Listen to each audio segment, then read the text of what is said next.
Happy Saturday, First Congregational friends. I hope you'll be enjoying the beautiful weather this weekend.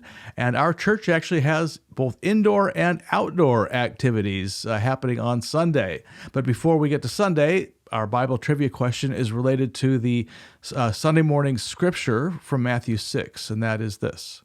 According to Matthew 6, where does Jesus tell his disciples to store their treasure?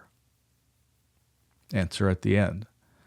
Now, Sunday morning kicks off at 9 o'clock with the Adult Ed Forum. They're returning to a very popular theme, that is telling our stories, where a single congregation member tells their story. This has been incredibly popular, and we have a fascinating member of our congregation being featured Sunday morning, and that is Denny Helsvig. If you don't know Denny, you'll want to definitely show up. And if you do know Denny, you'll want to definitely show up. Now, at 10 o'clock, we'll be continuing with part 2 of our spiritual oxygen series. How do we breathe in when the world knocks the air out of us?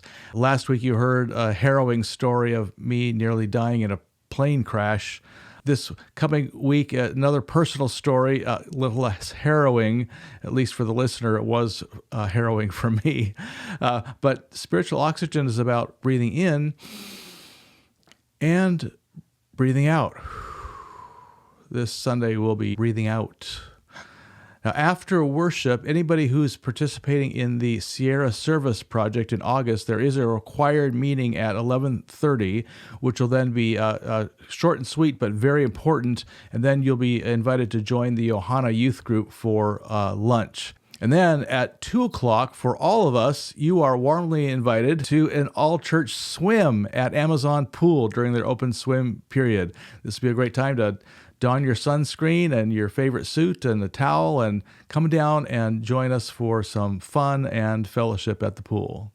Now, as to the Bible trivia question, Jesus advises his disciples to store up their treasure, you probably guessed it, in heaven. In heaven. However, what does that actually mean in reality? Like, what's he really talking about? Well, that's what we'll get into on Sunday morning. Look forward to seeing you then.